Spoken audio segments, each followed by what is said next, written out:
Welcome to the Old Wealth, New Wealth, True Wealth podcast. I am your host, Nathan Barkocy. In the True Wealth community and on this podcast, we are passionate about creating time freedom, impact, and purpose through real assets and real relationships. Because true wealth isn't solely what you have, it's who you become. Deven, thank you for joining me this morning out here at the New Orleans Investment Conference. It's such a pleasure to get to know you. Can you tell the audience a little bit about yourself? Yes, and first, thank you very much for having me on here. Really looking forward to making an impact with this whole thing. But a little bit about me, just to get started. My name's Deven Wohlwend, currently 18 years old, investing in real estate.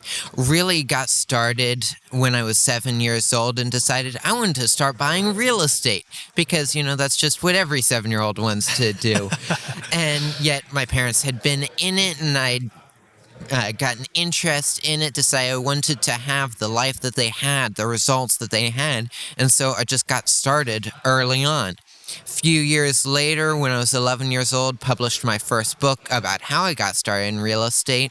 Since then, I've published a couple more books and have also started a radio show with my family called The Real Power Family Radio Show. That's incredible. So we just heard this, right? You just said 18 years old. You got started when you were 7. Speaking on the age specifically, right? A lot of people wouldn't even be able to wrap their mind around this, right? How could he get started when he's 7? Or how could he be this successful when he's 18? So give me a little bit of a walkthrough of how you've been able to accomplish what you have and how you got started and what was necessary to have the mindset to get started. I mean, really, a lot of what it comes down to is just you have to be creative in whatever you want to do, and you have to take action. The number one thing I see people miss is they get, whether they're excited about doing something or they want to do something, they want to get started, but they don't actually take action.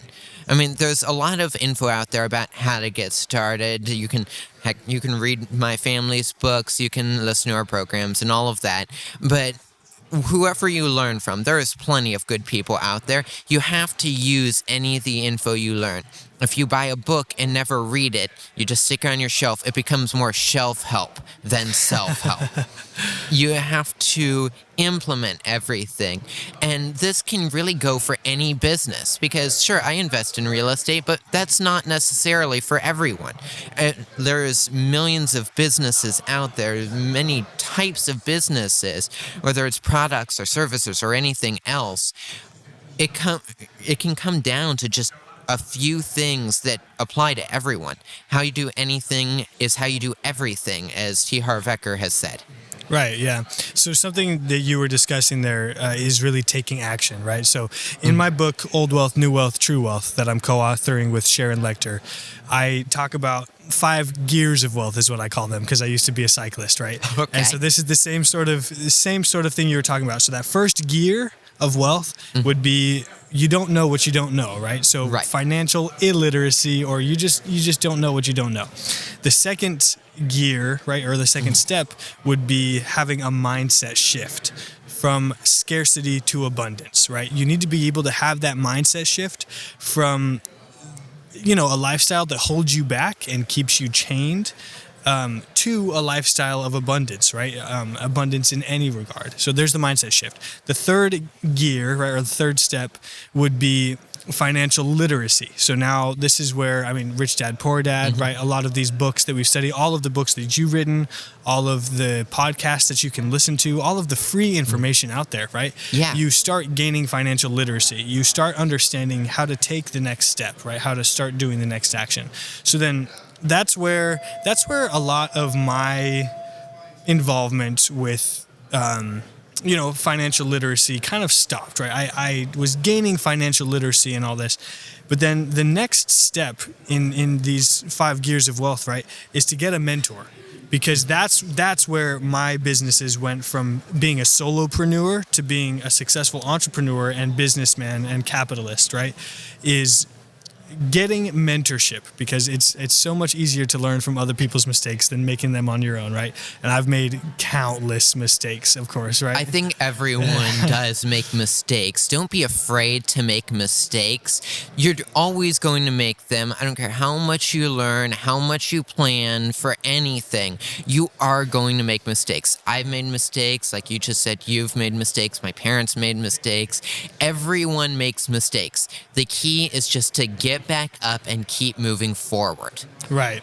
And so this is incredible, right? Because then that fifth gear is taking action, which is what you were talking about. That's the difference, right? Taking action. That's what separates a dreamer from a successful entrepreneur. And you were mentioning the mistakes. Obviously, there will be great trials that come when you do encounter this fifth gear, right? When you take action, there's going to be mistakes. There's going to be trials. There's going to be failures, right? So I'd love for you to kind of go into a description of how failures assist you in moving forward to accomplish your dreams. Well, let's just start out with my first deal or my first investment, because I think there was a lot of failures there that taught me for what moved forward. So, quick recap for the probably most of your show that doesn't know me. My first investment before real estate was actually in Legos. I was actually 5 years old at that time and decided, you know what, I want to start investing. And I asked my dad, what can I invest in? And he told me to invest in what I knew. And you want to know what I knew at 5 years old? Legos. So I worked on finding a way to invest in that. I actually did find a way, and that's just you buy it while they're still making a set, and then when they discontinue or retire the set, then the price goes up, frequently around double. And once I found that, I decided, all right, I'm going to buy a set. You know what? Let's go with the oldest one I know of, or the one I had seen for the longest, and also the biggest that I had ever built, the Death Star. Okay. So I find that, and well, now I have to save up the $400 or whatever it was at the time. I'm 5 years old, remember, and I'm still working for my parents at $5 or $10 an hour? I forget exactly what it was, but that was a significant amount of money for me. Right. And I'm saving up, and then I decide, you know what? I don't think I'm going fast enough. I'm going to get a partner. And so I get my little brother, Ethan, to help save money to be able to buy this. And so we become partners. Here's the problem with that. My brother's even younger than me and probably makes even less than me. And so not the best partner when you need more money faster. And as my dad would call it, he was a hand-holding partner at the time.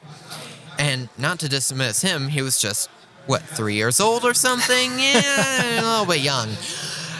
And so I could have done that better, and by the time I did end up having the money for it, Lego had retired the set and the price had went up some. So I theoretically lost some money there. Then when going to sell it, instead of hiring the professional, as I at least tell the story, instead of putting it on eBay, because they charge a 10% fee, I decided to use a cheaper option, but that means I don't sell it very fast, and before I do sell it, Lego releases a new version of the same set.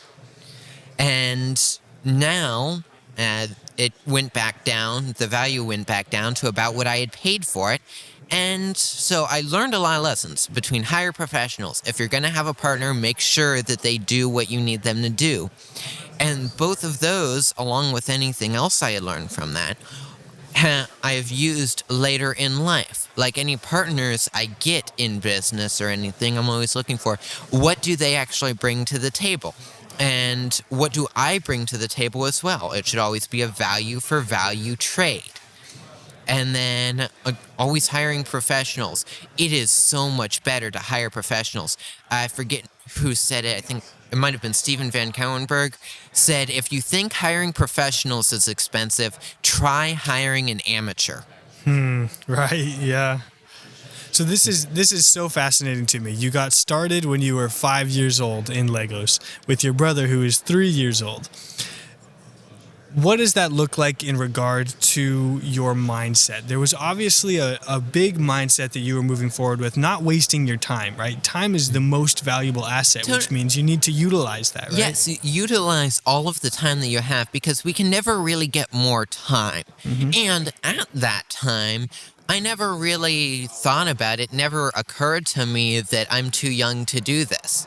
I just decided, okay, it's something that I can do, I'm going to do it. Why would I wait another lifetime or two to get started in this? Why would I wait until I'm 18? If I can find a way to do it now, let's just do it now. That just seems logical. Why not start early? I mean, there's, I believe it's an old Chinese proverb that's the best time to plant a tree was 20 years ago, and the Right. second best time is today. Well, if I wasn't alive 20 years ago, I'd say today is about the best Today's time the to get best. started. Let's do it.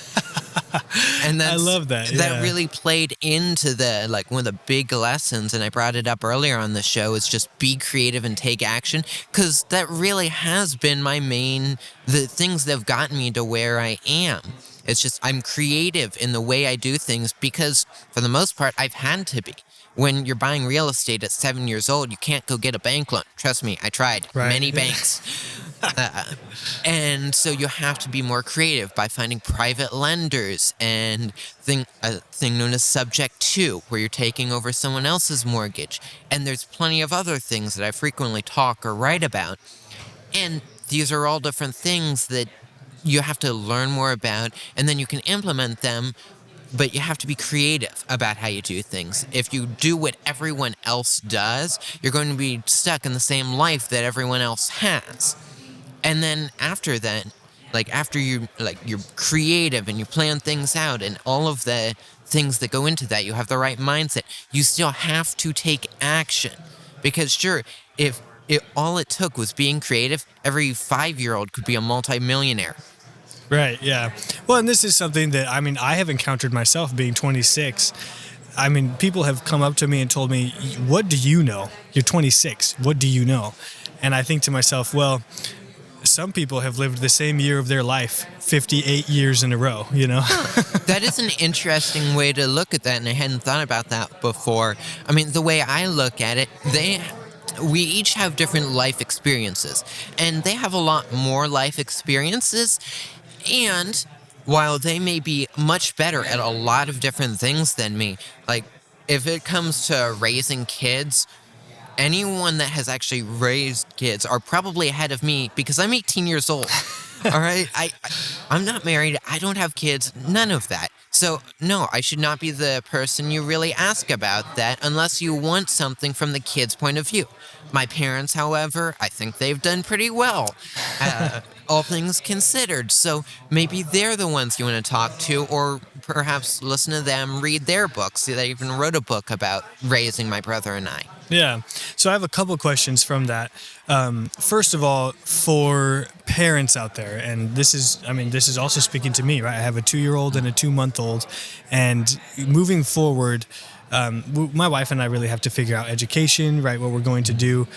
You obviously had, a lot of guidance with your parents in regard to what they taught you, how they brought you up, the information and the wisdom that they shared with you specifically about real estate and investing.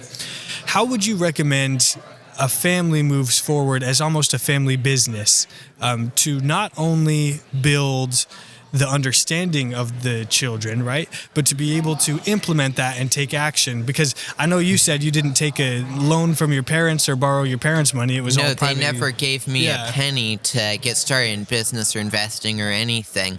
Maybe I could have asked them for a loan, especially for that first investment in Legos or whatnot. But when it came to real estate, they said, no, you've got to be able to make the money and find the money on your own.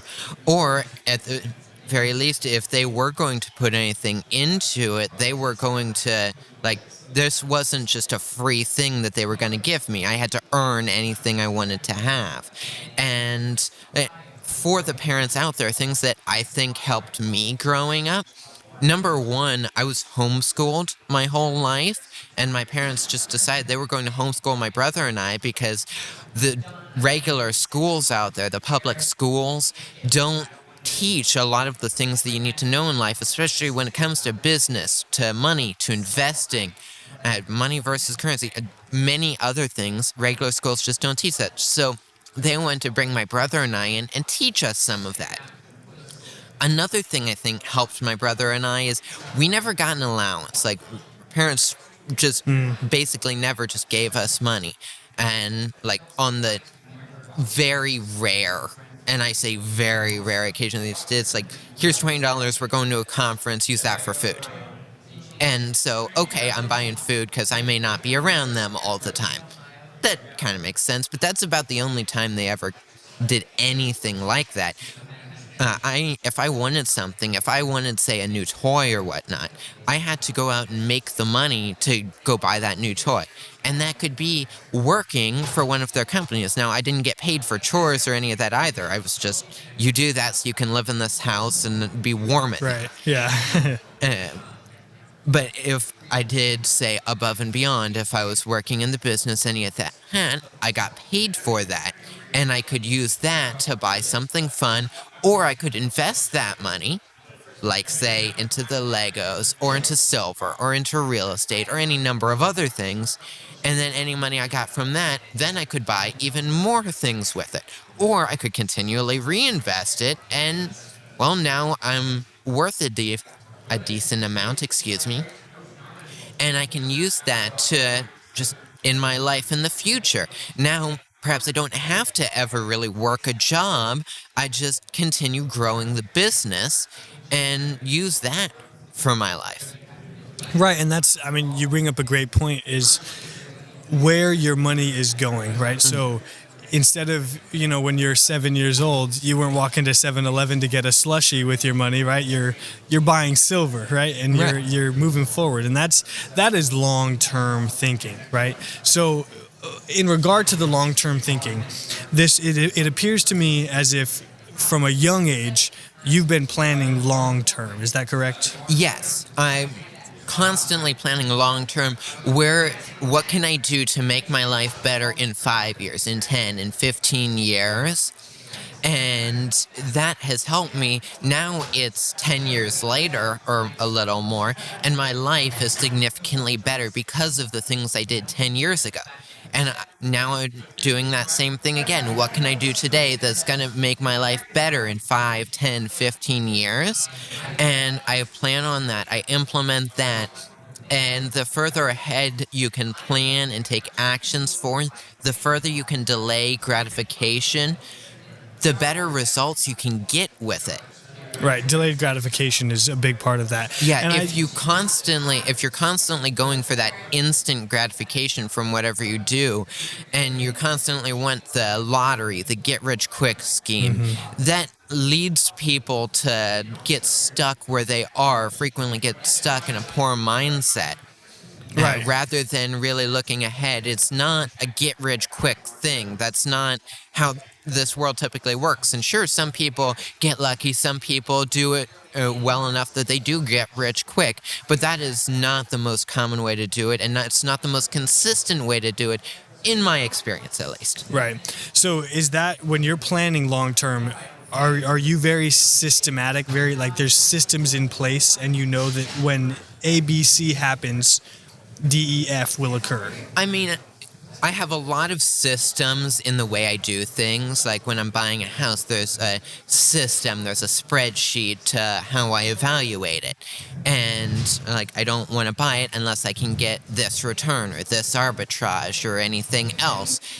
And there are certain things that you just can't 100% plan for. Maybe there's going to be, say, a reset in the market.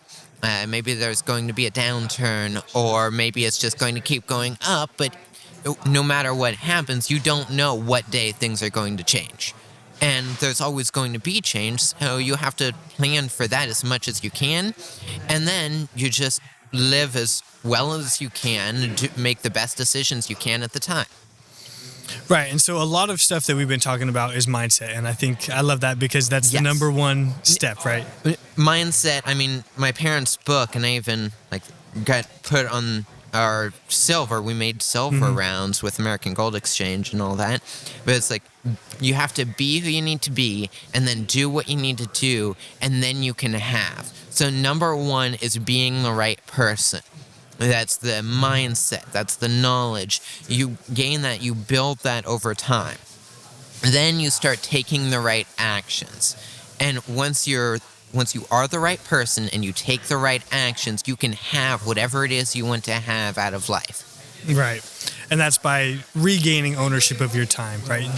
This is what we're talking about with Main Street Media, right? Is getting people bringing people off of the passive dependence on Wall Street, right? And bringing money, Main Street investing into Main Street, right? Bringing in people back into ownership of their assets where they can create cash flow for themselves. And that helps them regain ownership of their time, which is true wealth, right?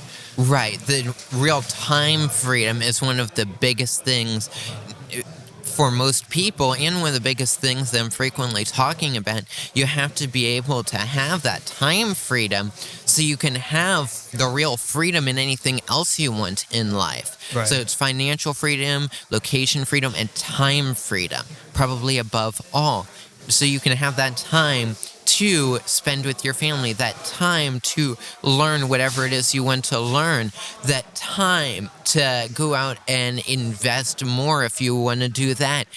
Whatever you want to do, you want to get the freedom to be able to do it. That freedom is number one above all. Absolutely, yeah. So I'd like to shift now back, because like I said, we've been on mindset so much, and I love it. That's number one, right?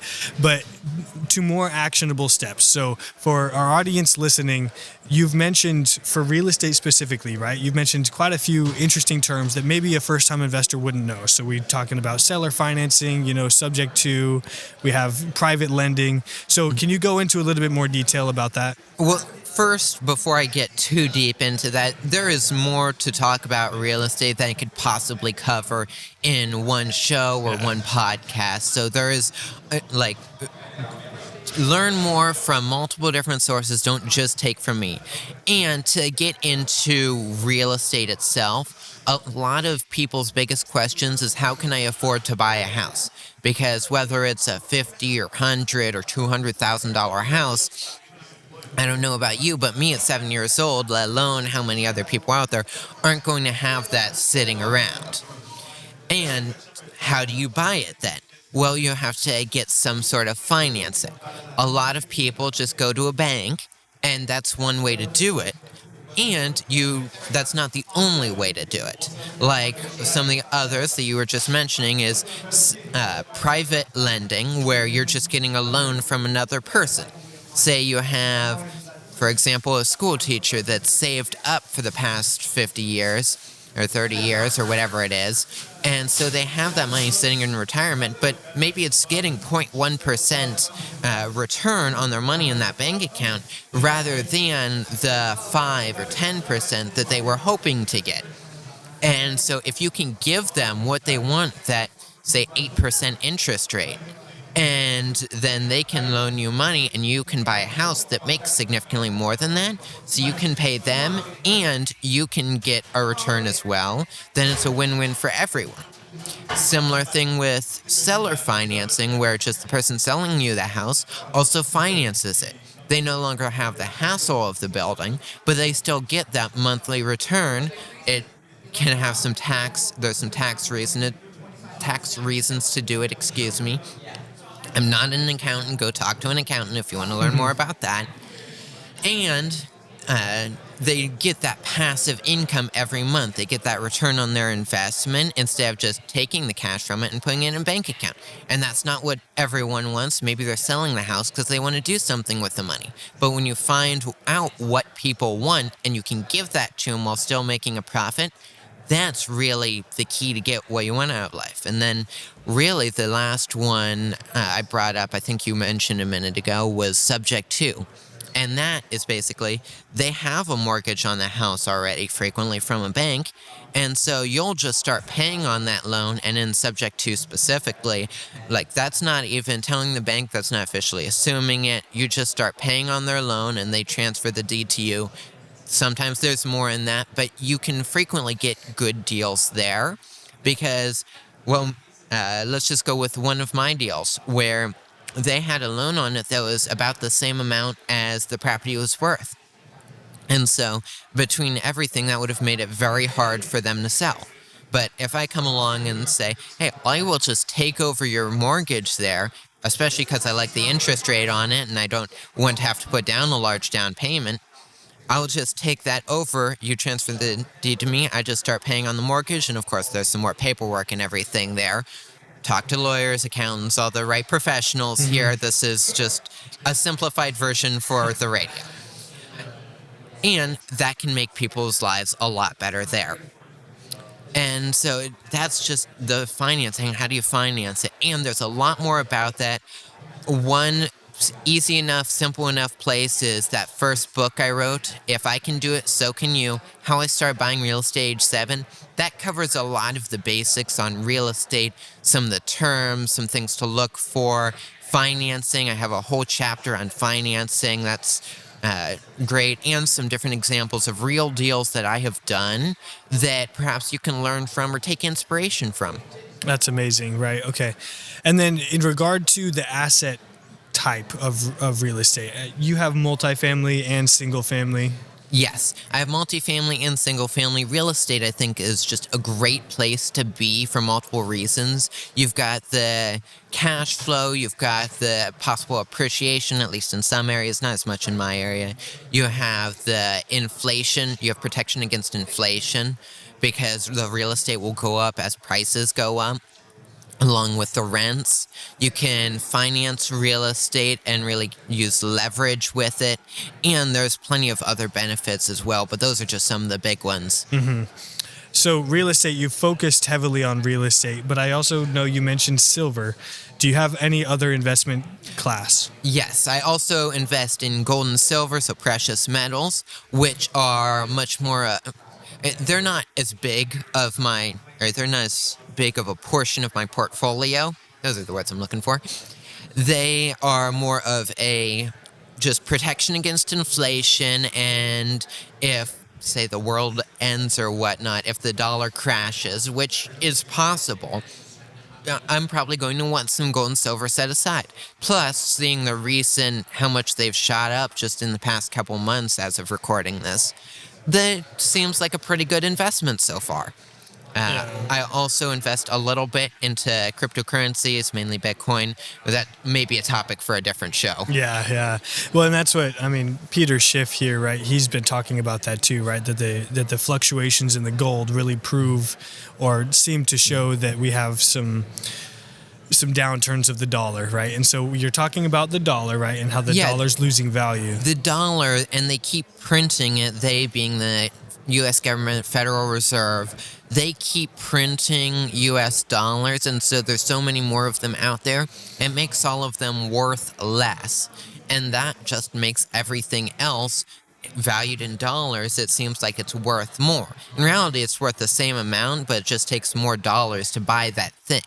Gold and silver just happen to be metals that are pretty steady with their real value throughout basically all of recorded history.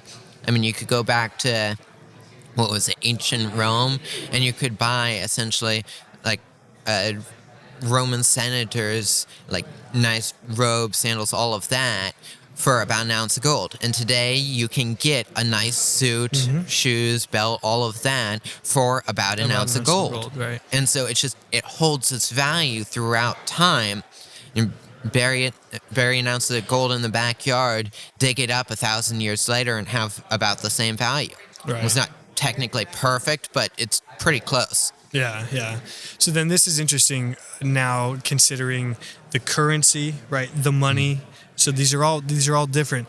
What is your understanding of Bitcoin and, of course, cryptocurrency? And I want to hear your opinions. Bitcoin is very different and very new, and yet has a lot of the same. So I'm going to compare it to gold because I think that's about the closest comparison. Gold has a very long track record. Like, it has been money for many thousands of years. Up until recently, there was just about always a place where gold was money. Up until August 15th of 1971. I can circle back to that.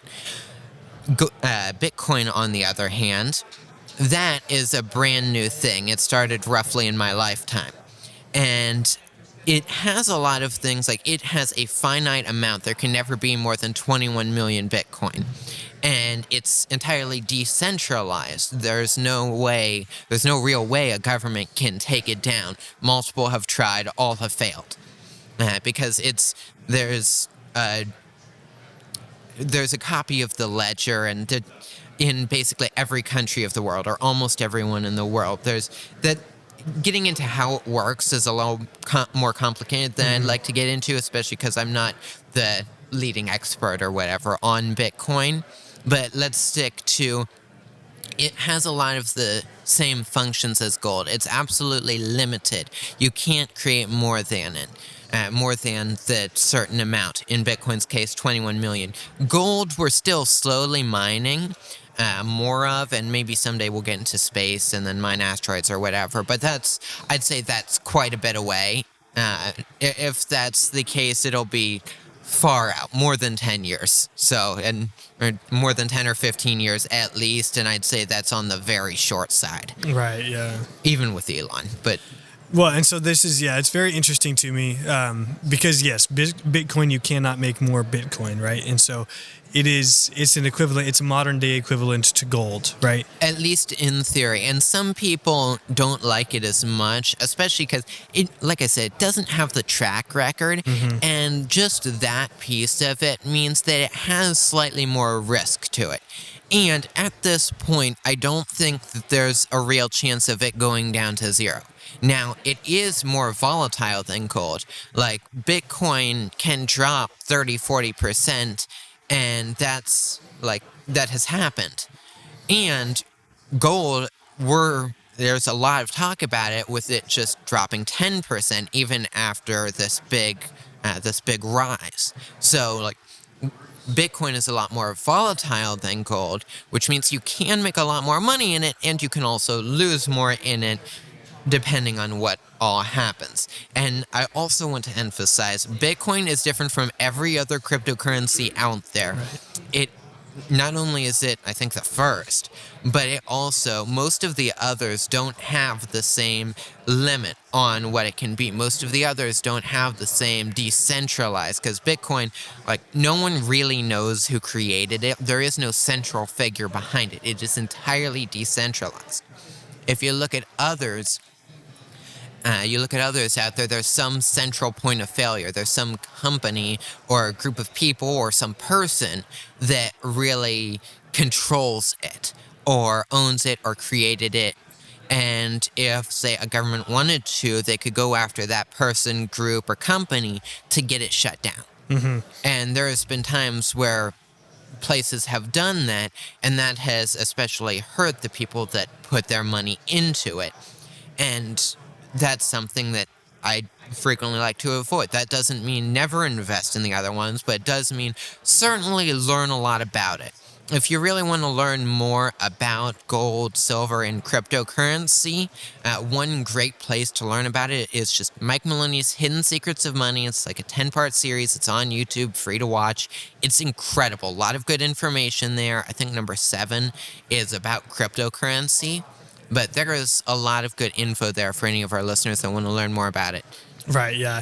And I think that really goes into how it's going to be, it makes international currency, even a little bit easier, right? And we can utilize crypto across any border, right? And so it's very interesting as kind of a global economy, right? To be looking at that. It makes things much more global, and yet at the same time decentralized.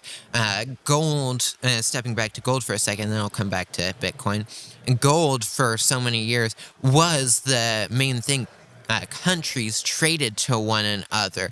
Currencies were backed by gold, because gold was money. Gold had value to back up those things, and it could be traded. We all agreed that gold had some kind of intrinsic value, that you have to put some certain amount of money into getting it out of the ground, and that created its value. Bitcoin, you have to put some amount of money, be it electricity and hardware and all of that, to be able to, quote, mine it. long story, but that's how we're going to get up to the 21 million. Also, long story. I'm trying to keep this simple. Yeah. And once, like, we have it out there and all that, then we can transfer it. Like, gold is still physical, and while you can transfer a lot of wealth fairly quickly and easily with gold, Bitcoin is even easier because I can transfer $1 million just like that. And it becomes much quicker. It becomes much easier because I can send it from here to, say, China, for example, in just 5 minutes or whatever it is, and for very low costs. And so the ability for like wide scale wealth and transferability, portability, all of that makes it easier. I can just remember the 12-word code phrase, whatever it's called, and without having to bring anything physical, just memorizing that can go to any other country in the world, program it into a computer, and access all of my wealth there, or at least anything in Bitcoin. Right. Well, and so, yeah, there's multiple podcasts that we have just tucked into this one short little podcast. So right now, I'm bringing this back to what we originally started talking about. You've built your wealth through real estate, right? Right. And obviously through investments, different investments, but real estate's the Real focus. estate's number one. So because I got started on real estate right around your age, right? So same sort of thing, 18, 19 years old. So you have already, at this point, established yourself as an expert, as an authority in the real estate sector. How would you give guidance to another 18-year-old right now who hasn't started yet and wants to get into real estate? To any other person, really my age, or really any age that wants to get started, number one, keep learning. Always keep learning. And don't get stuck with what we call analysis paralysis. Eventually, you have to take action. You're never going to know everything. There will always be mistakes that you make. Eventually, you have to take action, though. And if you do want to learn more, keep listening to this show. Seems like a pretty good show so far. And then if you want to hear more from me, feel free to tune in to the Real Power Family radio show, where we're frequently talking about finances and investing, how to get started, plenty of that, and plenty of other topics as well. Absolutely. And this is really big, right? So focusing on the real estate, on creating your time freedom, on building up your true wealth. How would you recommend, because you got started at such a young age, right? So how would you recommend that anyone at any age, maybe you are speaking to another 5-year-old right now who wants to invest into Legos, right? Or maybe you're speaking to a 20-year-old, or maybe you're speaking to a 50-year-old, right? Who's wanting to get out of their 9 to 5. They want to start going forward. What is the first step that you take? I mean, obviously you were discussing, study, right? But learn. Really, the first step someone can take, if you really want to get to where you want to be, figure out where you want to be. What is your end goal? And then figure out where you're starting. Then you can start mapping out a path from where you are to where you want to be. And if you can figure out those two things, where you are, and I mean where you really are, not where you want to say you are, not where you tell people you are, but where you really are, everything considered. That may be figuring out how much money you make per month. And I'm including everything in there, the $10 trip to Starbucks every morning, or everything else, your Netflix subscription. All of that, what are you actually bringing in? And you should be able to see if that says I'm bringing in $100 a month, either my credit card bill should be going down $100 a month, or my bank account should be going up $100 a month. Right. You should be able to match it up almost exactly to that. And then once you figure out where you are, figure out where you want to be in life. How much do you need to get that? What kind of car, what kind of house, what kind of everything do you want to have? And even if it's estimates, because it will be and things will change over time, how much income do you need to have to get that? Then it's just a matter of, how do I make that amount of money each month? And whether that is real estate or some other type of investing or something else entirely, once you figure out where you are and where you want to be, it's a lot easier to map it out. Because I hear too many people just say, I want to be rich. I want to be successful. Occasionally, I want to be famous. What does that mean?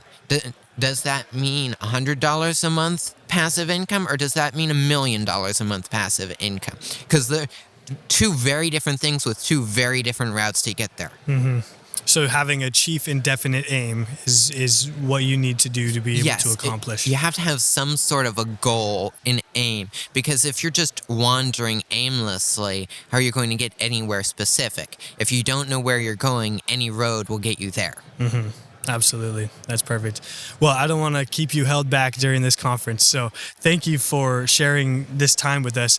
As we are closing up this podcast, is there any final advice you would have for our audience?